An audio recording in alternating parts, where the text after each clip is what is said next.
오늘 말씀의 제목은 최후 심판에 대하여라는 말씀을 가지고 함께 은혜를 나누도록 하겠습니다. 이 12월 달이 되면 우리 교회는 어김없이 이 주의 날에 대해서, 최후 심판에 대해서, 천국과 지옥에 대해서 말씀을 나누게 되는데, 사실 이 말씀을 나누는 3주가 굉장히 우리의 마음을 무겁게 하기도 합니다. 이 죽음에 대해서 말씀을 들을 때 참 마음이 무거워지고, 또 영원한 하나님 나라와 지옥에 대해서 들을 때 참 우리에게 도전이 되고, 또 한편으로는 우리의 마음을 좀 돌아보게 되고 또 무겁게 누르는 말씀이 아닐까라는 생각을 하게 돼요. 근데 어느덧 오늘은 2025년도 마지막 주일입니다. 첫 주일의 시작을 얼마 두지 않고 우리가 시작한 것 같은데, 지금 벌써 오늘을 끝으로 52번째의 주일 예배가 마무리됩니다. 우리 벌써 주일 예배를 오늘로써 52번 드리는 거예요. 이와 같이 세상에 있는 모든 것들은 시작이 있는가 하면 끝이 있습니다. 역사 속에 영원할 것 같은 나라와 권세들 참 많은데 어디에 있습니까? 말 그대로 역사책 안에 가득 기록되어 있습니다. 지금의 세계 질서도 분명 영원하지 못할 거라고 생각이 듭니다. 이처럼 우리는 인생을 포함하여서 세상에 존재하는 모든 것들에 영원한 것이 없음을 잘 알고 있죠. 성경도 그렇습니다. 성경은요, 세상의 시작과 마지막을 기록하고 있습니다. 창세기는 하나님께서 천지를 창조하셨다. 다시 말해서 모든 만물이 누구로부터 시작된 것입니까? 하나님으로부터 시작되었음을 분명히 말씀하고 있어요.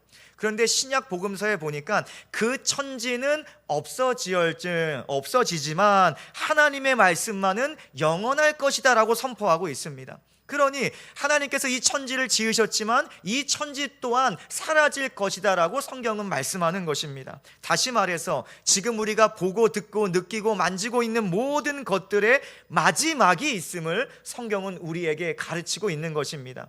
사도 베드로는 세상의 마지막 날을 이렇게 가르쳤습니다. 베드로후서 3장 10절을 보니까, 그러나 주의 날이 도둑같이 오리니 그 날에는 하늘이 큰 소리로 떠나가고 물질이 뜨거운 불에 풀어지고 땅과 그 중에 있는 모든 일이 드러나리로다. 그러니 그 날에는, 주님 다시 오시는 날에는 하늘이 큰 소리로 떠나간대요. 다 사라진다는 것입니다. 물질이 뜨거운 불에 녹아진다, 풀어진다, 다 사라진다는 거예요. 그 날은 도둑같이 임하게 되는 날인데 바로 이 세상의 모든 것이 끝나는 날이다라고 사도 베드로는 이야기하고 있습니다. 그러니 사람이 쌓아온 모든 것들은 그 날에 한 줌의 재조차 남지 않게 될 것입니다. 그리고 성경은 그 주의 날이 바로 2000년 전 죄인을 구하시기 위해 이 땅에 오셔서 십자가에 달려 죽으시고 부활 승천하신 우리 주 예수 그리스도께서 이 땅에 다시 오시는 날임을 분명하게 말씀하고 있습니다. 그렇기에 주의 날에 다른 정의를 내릴 수가 없을 것 같아요. 주의 날은 오직 예수 그리스도께서 다시 오시는 날입니다. 그리고 또 다른 표현으로 하자면 세상의 마지막 날이라고 표현할 수 있을 것 같습니다. 그러나 주의 날은 세상이 맞이하게 될 마지막 날임은 분명하지만 동시에 새로운 세상이 시작되는 날이기도 합니다. 그래서 이사야 선지자는 주의 날을 이렇게 말씀했어요. 이사야 65장을 보니까, 보라, 내가 새 하늘과 새 땅을 창조하나니 이전 것은 기억되거나 마음에 생각나지 아니할 것이다. 우리가 지금 이 땅을 아쉬워합니까? 이것은 주님께서 오시는 날 다시는 기억되지 않을 것이다 라고 말씀하고 있습니다. 여기서 새 하늘과 새 땅은 무엇을 말합니까? 바로 영원한 하나님 나라, 천국을 말하는 것입니다. 즉 주님 다시 오시는 날 역사 속으로 사라지지 않는 영원한 나라, 천국이 도래하게 된다는 것이죠. 이 말씀은 결코 현실과 동떨어진 말씀이 아닙니다. 우리가 죽음이 아직 나에게 생각되지 않는다고 이 말씀이 나의 현실이 아닐 거라는 착각이 우리에게 있지 않기를 바랍니다. 이것은 하나의 신학적인 학설이 아니라 우리가 속해 있는 진리라는 것입니다. 우리 모두가 결국 맞이해야 하는 결정된 현실이면서 그렇기 때문에 반드시 준비해야 하는 현실인 것입니다. 오늘 우리가 함께 읽은 본문은요, 보통 백보자 심판이라고 불리면서 최종 심판에 대한 말씀입니다. 지난주 말씀 서두에서 우리가 다루었듯이 예수 그리스도를 믿는 자는 죽음 이후에 어떻게 됩니까? 죽음 이후 주님과 함께 낙원에 거하다가 재림 때에 부활하여서 영원한 하나님 나라를 상속받게 되는 것입니다. 그러나 반대로 믿지 않는 자들은 죽음 후에 형벌의 장소에서 고통받다가 재림 때 최후 심판을 받아 영원한 형벌을 확정받게 되는 것입니다. 오늘 말씀을 통해서 주의 날을 예수 안에서 믿음으로 잘 준비하여서 우리 모두가 최후 심판을 피하고 최후 심판을 통과하고 하나님 나라를 상속받는 그 영생의 은혜가 주어지기를 예수님의 이름으로 축복합니다. 우리 최후 심판에 대해서 함께 나눌 것 첫 번째는 예수 그리스도는 유일한 심판주라는 사실입니다. 다른 심판주는 없습니다. 오직 예수께서만 만물을 심판하시는 심판주이시라는 것이죠. 요한계시록의 저자가 누굴까요? 우리는 잘 아는 것처럼 이 이름에 다 드러나 있지 않습니까? 사도 요한이 본서를 기록했습니다. 요한계시록을 기록했는데 이 요한계시록을 기록할 당시 하나님의 말씀과 예수 그리스도를 증언하다가 붙잡혀서 지금 반모라는 섬에 유배된 상태였어요. 그런 사도 요한에게 하나님은 앞으로 일어나게 될 일들을 말씀하셨습니다. 그래서 사도 요한은요, 로마의 박해로 여러 위험에 처해 있는, 여러 위협 가운데 처해 있는 교회들에게 하나님의 계시를 기록하여 전달한 것이 바로 요한계시록입니다. 이런 배경의 요한계시록은요, 우리가 생각하는 것, 그런 어려운 책이 아니라 우리가 잘 아는 큰 주제를 다루고 있어요. 이런 것들입니다. 예수 그리스도께서 하나님의 어린 양으로서, 이거 잘 아시는 내용이잖아요, 그렇죠? 하나님의 어린 양으로서 그분을 기다리는 자들을 위해서 다시 오실 뿐 아니라 세상을 심판하시고 완전한 하나님 나라를 세우실 것이다. 이것이 요한계시록의 가장 큰 주제입니다. 우리는 요한계시록을 읽다가 자꾸만 헷갈리고 어려운 것이 뭐 몇 개, 7개의 봉인 풀고 뭐 접시 나오고 이러니까 어려운 책이라고 생각하는데 그것이 아니라 예수님 다시 오실 것이고 하나님 나라 영원할 것이다, 이것을 다루는 책이 바로 요한계시록이죠. 분명히 1차적으로 요한계시록이라는 책은 로마의 박해 아래에 있는 교회와 성도를 향한 위로와 소망의 메시지입니다. 그러나 이 말씀은 시대를 뛰어넘는 말씀인 줄 믿습니다. 시대를 뛰어넘어서 모든 교회와 모든 성도들을 향한 소망의 메시지이기도 한다는 것이죠. 오늘 우리가 다루는 이 본문도요, 사도 요한이 직접 본 것을 기록한 것입니다. 먼저 11절을 볼까요?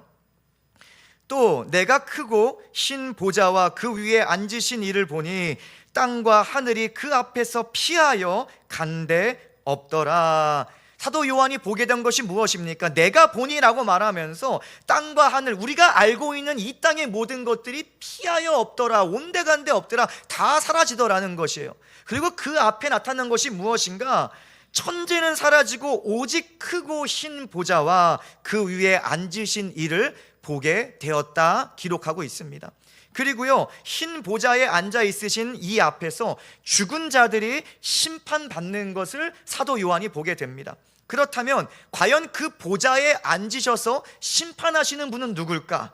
바로 우리 주 예수 그리스도이십니다. 왜냐? 그 이유는 하나님 아버지께서 아들이신 예수 그리스도께 모든 심판을 맡기셨기 때문입니다. 그래서 요한복음 5장 22절을 보니까 아버지께서 아무도 심판하지 아니하시고 심판을 다 아들에게 맡기셨다라고 분명히 말씀을 하죠. 이 말씀과 같이 주의 날 크고 흰 보좌에 앉으셔서 모든 인생들을 심판하시는 분은 예수 그리스도이십니다.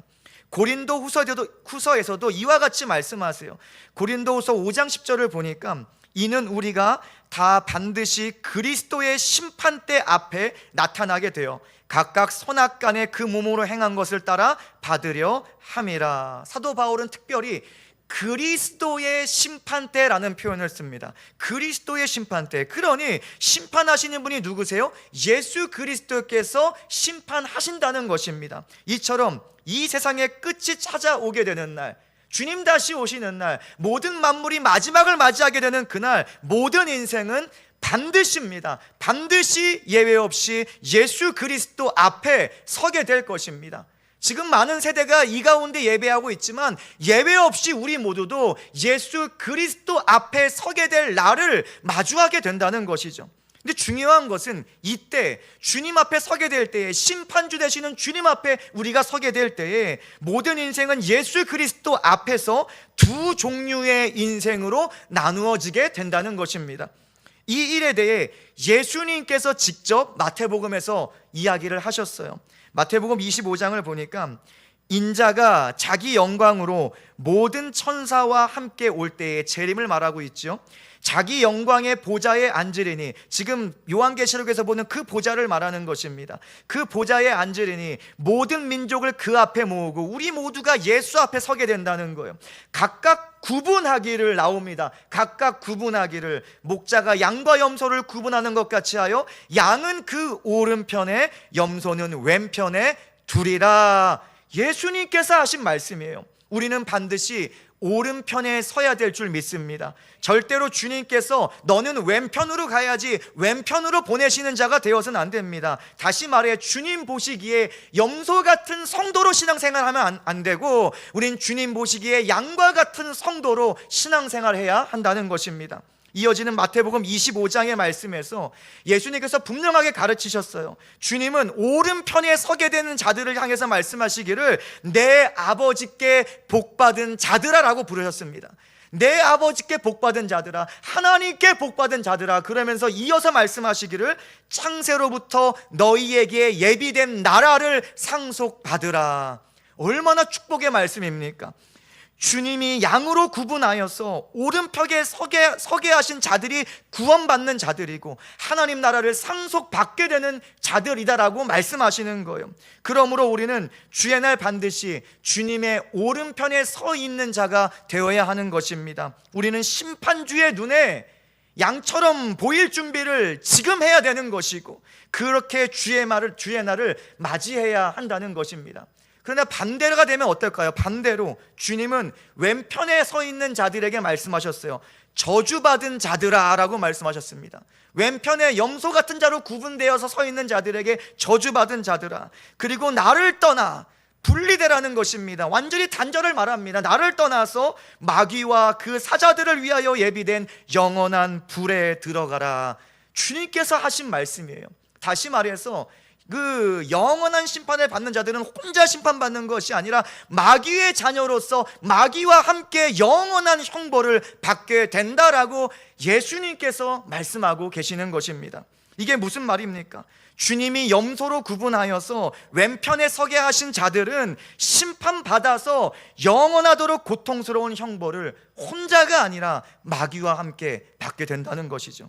이렇게 주의 날 심판에 대한 말씀을 마치시면서 예수님께서 이런 결론을 내리십니다. 마태복음 25장 46절을 보니까 그들은 영벌에, 다시 말해 염소 같은 성도가 되어서 왼편에 서게 하신 자들은 영벌에 들어갈 것이고, 의인들은, 다시 말해서 양 같은 신앙생활에서 오른편에 세우신 자들은 영생에 들어가리라 라고 결론을 맺으시더라고요.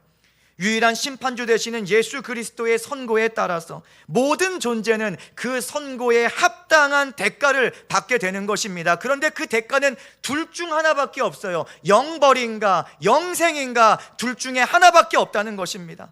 또한 다른 심판주도 없습니다. 나는 그 심판 마음에 안 듭니다, 다른 심판주에게 나아가 심판받겠습니다, 할 수 없는 것입니다. 왜냐? 예수만이 유일한 심판주이시기 때문입니다. 영벌과 영생을 대체할 다른 대안도 없는 거예요. 천지를 창조하신 하나님께서는 오직 아들을 통해서 세상을 심판하실 것이고, 아들이신 예수 그리스도는 하나님의 뜻대로, 하나님께서 정하신 기준대로 세상을 심판하실 것입니다. 그리고 그 심판이 이루어지는 주의 날에는 영생과 영벌만이 각각 모든 인생에게 주어지게 되는 것입니다. 오늘 우리는 아들을 통해 세상을 심판하실 하나님을 두려워할 줄 알아야 됩니다. 유일한 심판주이신 예수 그리스도를 두려워할 줄 아는 믿음이 우리 가운데 있어야 하는 거예요. 마태복음 10장 28절을 보니까 몸은 죽여도 영혼은 능히 죽이지 못하는 자들을 두려워하지 말고 오직 몸과 영혼을 능히 지옥에 멸하실 수 있는 이를 두려워하라. 우리는 하나님을 두려워하며 신앙생활을 해야 될 줄 믿습니다. 세상에는 심판자가 왜 이렇게 많은지 모르겠어요. 조금만 흠을 보여도 물고 뜯는 자들이 얼마나 많습니까? 세상의 심판자 때문에 두려워서 떨어서 스스로 목숨을 잃어버리는, 끊게 되는 얼마나 안타까운 사람들도 많습니까? 그러나 세상에 존재하는 자칭 심판자들은 육은 죽여도 영혼은 죽이지 못한다라고 성경은 말씀하고 있어요. 오직 예수 그리스도만이 우리의 몸과 영혼 모두를 심판하셔서 영생과 영보를 선고하실 유일한 심판주가 되시는 것입니다. 하나님을 두려워할 줄 아는 마음이 우리에게 있을 수 있기를 축복합니다. 유일한 심판주 되시는 주님 앞에 서게 될 날을 두렵고 떨림으로 우리가 준비할 수 있기를 예수님의 이름으로 축복합니다. 주의 날 우리 모두가 주님 어느 편에 서야 되는 거예요? 오른편에 서서 영생에 들어가는 은혜가 있을 수 있기를 예수님의 이름으로 축복합니다. 이 최후 심판에 대해서 두 번째로 다룰 것은 생명책에 기록된 자만이 영생을 얻게 된다는 것이죠. 사도 요한이 또 하나 본 것이 기록되어 있어요. 12절을 볼까요?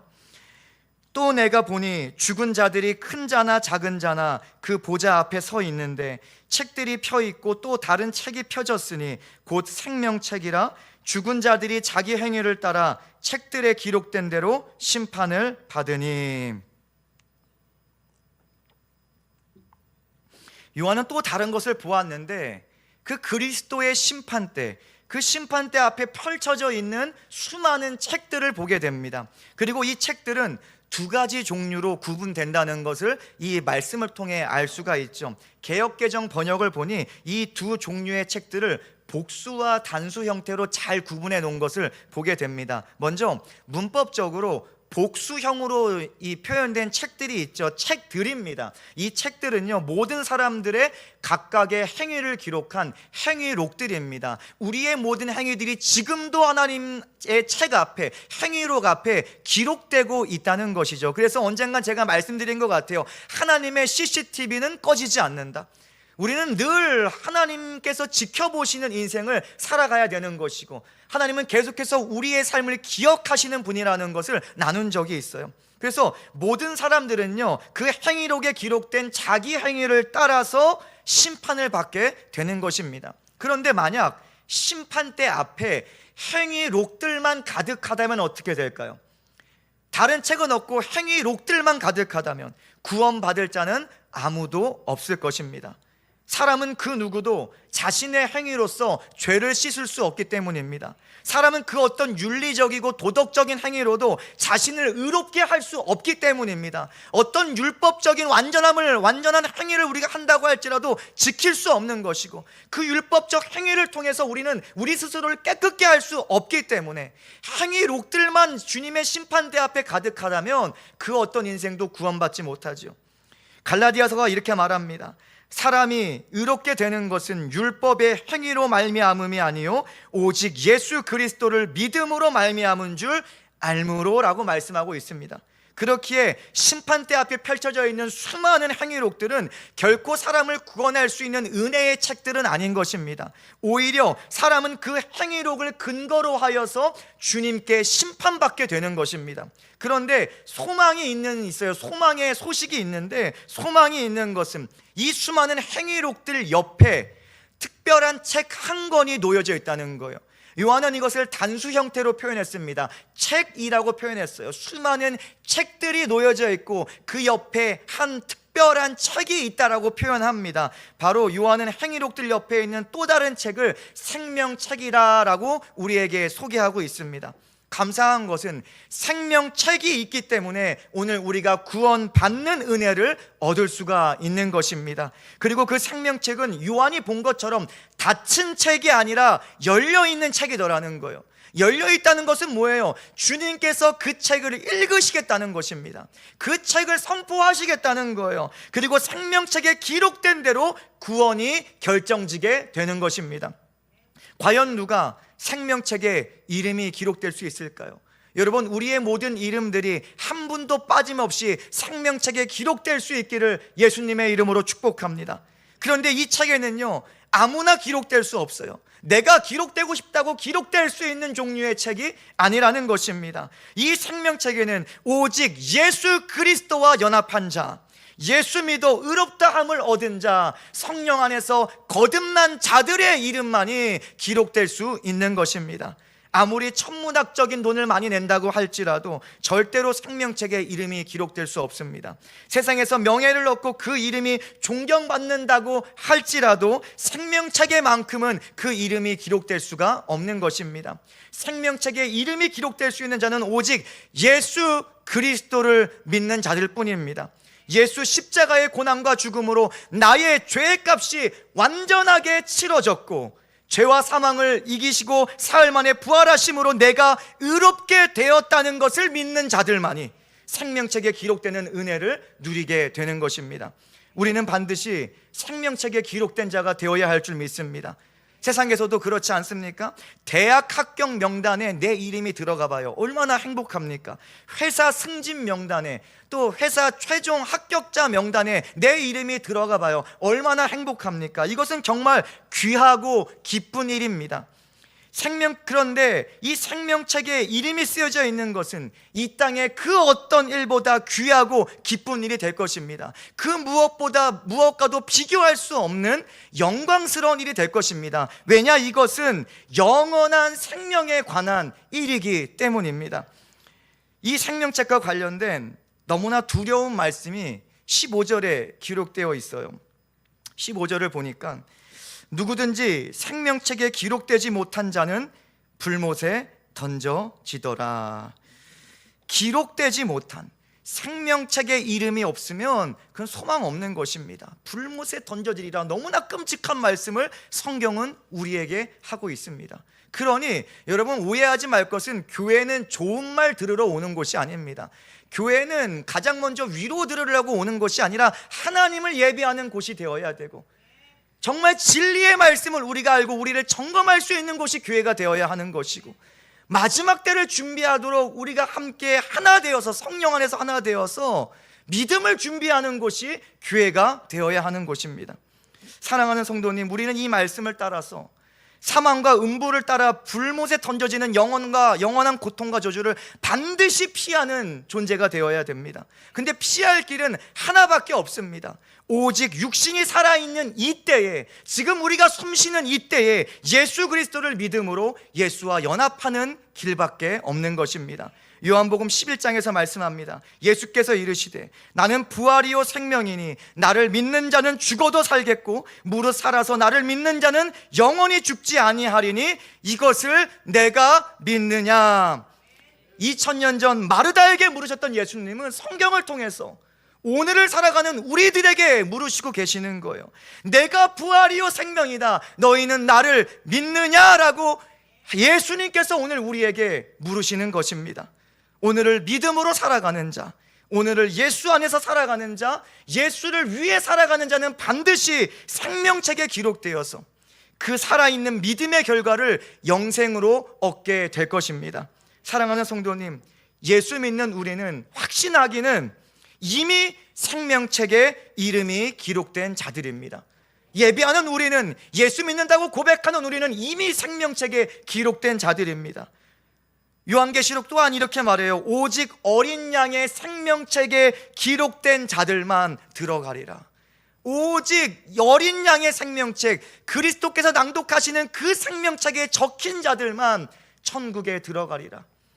이 말씀처럼 믿는 우리의 이름은 이미 생명책에 선명하게 기록되어 있고 하나님 나라가 우리의 것임을 믿습니다. 우리는 지금 하나님 나라의 시민권을 부여받은 하나님의 자녀요 하나님의 백성인 줄 믿습니다. 이제 우리가 할 일이 분명합니다. 우리는 생명책에서 주님이 우리의 이름을 지우시지 않도록 믿음을 끝까지 붙들어야 하는 것입니다. 하나님의 전신갑주를 입고 성령의 검을 들고 끝까지 선한 싸움을 싸우고 영적 전쟁에서 끝까지 승리해야 한다는 것이죠. 그래서 주님은 사대교회에게 말씀하시는 거예요. 사대교회에게 말씀하십니다. 요한계시록 3장 5절을 보니까 이기는 자는, 그러니 끝까지 승리하라는 거예요. 지지 말라는 거예요. 영적 전쟁 싸우라는 것입니다. 이기는 자는 이와 같이 흰 옷을 입을 것이요 내가 그 이름을 생명책에서 결코 지우지 아니하고 그 이름을 내 아버지 앞과 그의 천사들 앞에서 시인하리라.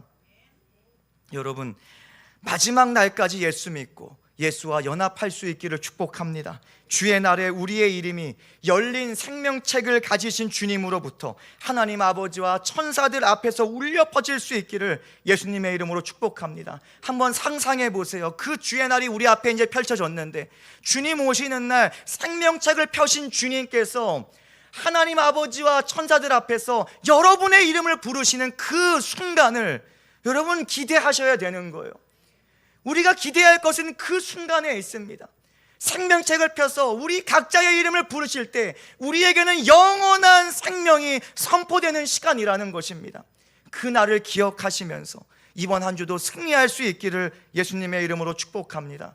오늘 말씀을 정리합니다.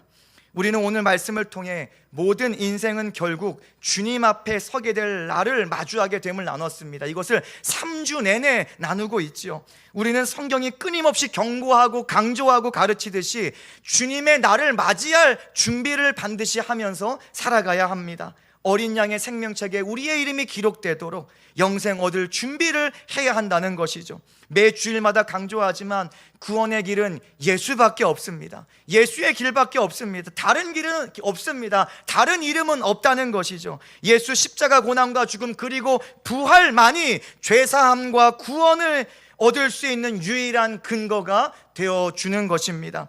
예수 그리스도의 복음을 믿는 자만이 하나님 나라를 반드시 상속받게 될 것입니다. 이번 한 주도 말씀을 기억하면서 예수 안에서 예수와 함께 2025년도 한 해를 잘 마무리하시고 또한 예수 안에서 예수와 함께 새해를 맞이할 수 있기를 예수님의 이름으로 축복합니다. 이 성경의 마지막 요한계시록 마지막은 이렇게 마무리해요. 요한계시록 22장 21절 제가 읽어드릴게요. 주 예수의 은혜가 모든 자들에게 있을지어다. 아멘. 이렇게 성경이 마무리됩니다. 오늘 말씀 2025년도 마지막 설교의 말씀을 이렇게 마무리하려고 합니다. 주 예수의 은혜가 원주 성도교회 모든 성도에게 영원히 있을 수 있기를 예수님의 이름으로 축원합니다. 아멘.